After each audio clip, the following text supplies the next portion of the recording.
L'association Fréquence Lire a organisé les 29 et 30 mars à la médiathèque François Mitterrand de Valence la 4e édition du Festival du livre et du livre audio intitulé Voix au chapitre. Plus d'une trentaine d'auteurs et autrices étaient présentes, dont le prix Goncourt 2020 Hervé Letellier, venu dédicacer et parler de son dernier ouvrage Le nom sur le mur, récit qui a pour décor la région de Dieulefit et pour héros le jeune résistant André Chex. Venus également échanger lors des tables rondes Marion Fayolle, Olivia Leray, Emmanuel Kérad, Asperger Olivier Liron, François Médeline, Marion Achard, Daniel Bertrand et Alain Coustory. L'événement, une fois encore entièrement gratuit, a attiré de nombreux passionnés. Bonjour Hervé Letellier. Bonjour. Enchanté d'être avec vous aujourd'hui à la Tour Maubourg pour ce salon du livre et du livre audio. Vous venez nous présenter donc votre dernier ouvrage, Le nom sur le mur, c'est ça? Oui. Expliquez-nous un petit peu, parce qu'il y a des racines drômoises évidemment à cette histoire. Oui, c'est plus que des racines drômoises. Ouais. Voici une dizaine d'années, j'ai acheté une maison dans un petit village près de Dieulefit qui s'appelle Montjoux. Sur le mur de la maison, dans le crépi, était gravé un nom qui s'appelait André Chex. Et un jour, pendant les mois du confinement, en passant devant le monument aux morts, j'ai vu André Chex 1944 et j'ai décidé d'écrire pour le centenaire d'André Chex un livre qui serait une sorte d'itinéraire et en même temps un itinéraire digressif autour de sa vie, autour de son engagement, autour du maquis de la Drôme et autour de la vie de Dieulefit pendant la guerre. Cette histoire, elle était pour moi importante à raconter parce que j'avais envie, au moment où je l'écrivais, en 2023, de parler d'une période qui m'avait toujours intéressé, qui était la période de la résistance et celle de la collaboration surtout, et de voir comment ont pu vivre les Français durant ces 4 années d'occupation allemande, de voir comment les gens se sont orientés d'un côté ou de l'autre, sont restés passifs, sont restés indulgents par rapport à l'occupant nazi, ou au contraire se sont dressés contre lui. Et cette période à raconter dans la Drôme, et à Dieulefit en particulier, avait aussi l'intérêt de montrer la particularité que représente la région en termes d'implication et de résistance à la fois active et passive, parce que les deux existent et les deux sont importantes.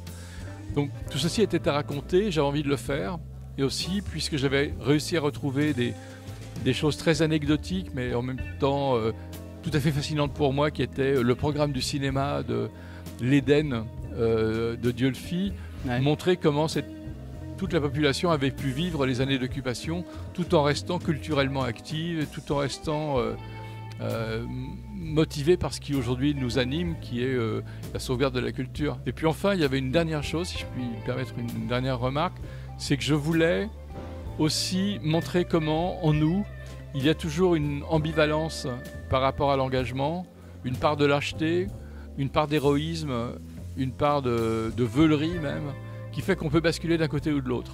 Et ce moment, qui est un moment complexe dans la vie individuelle, dans la vie de chacun, s'explique d'une manière parfois un peu irrationnelle. Il y a à la fois la formation, qui fait que parce qu'on a eu telle éducation, qu'on a eu tel rapport au monde, on devient un héros parce qu'on n'a pas le choix. Ça se passe comme ça. Et parce qu'on a des ambitions personnelles et parce qu'on est prêt à sacrifier des idéaux à son propre avenir, on décide de collaborer. Et j'avais envie de regarder un petit peu, à travers des expériences sociales, qu'est-ce qui, chez nous, est déterminant? Comment est-ce qu'on devient conformiste? Comment est-ce qu'on devient un bourreau même? Comment est-ce que la violence d'un groupe est toujours supérieure à la violence d'un individu? Et tous ces éléments-là, j'ai eu envie de les mettre. Alors ça fait un livre plutôt digressif, un livre qui va dans tous les sens, mais qui tous se réunissent autour de cette personnalité complexe et en même temps très simple d'un jeune adolescent, puisqu'il meurt à 20 ans. Comment ça a été reçu? J'ai été content de voir que le livre avait été bien reçu par la famille et que je n'avais pas, disons, pris une posture qui était justement de trahison par rapport à qui était ce jeune homme. Et ça, c'était important pour moi. Et je n'ai pas cambriolé sa mémoire. Donc là, aujourd'hui, alors, vous venez dédicacer Et là, je viens dédicacer ce magnifique ouvrage, ce livre. Entre autres, parce qu'il y a aussi l'Anomalie. Bon, on va pas revenir dessus. Et puis le dernier livre j'invite tout le monde à le lire. Et le dernier livre aussi que j'ai publié, qui sont des petits contes qui s'appelle Les Contes liquides, qui sont des formes très différentes du Nom sur le mur.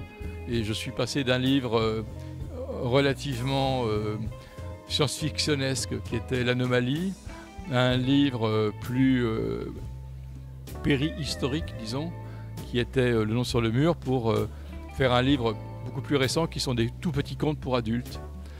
Et ça me va très bien d'être dans cette diversité de travail. Et ça correspond un peu à mon projet de vie d'auteur, qui est de toujours tenter une nouvelle expérience, de ne pas rester dans un domaine. Je ne fais pas que du roman, je fais aussi de la poésie, je fais aussi des œuvres courtes, je fais aussi du théâtre. Et c'est un type de travail à chaque fois différent qui permet de conserver aussi un peu d'enthousiasme à chaque fois. C'est important de conserver l'enthousiasme. Et la diversité de ces travaux permet de la maintenir intacte. Merci beaucoup, Merci Hervé Le Tellier. Merci Et beaucoup. à très bientôt dans la Drôme.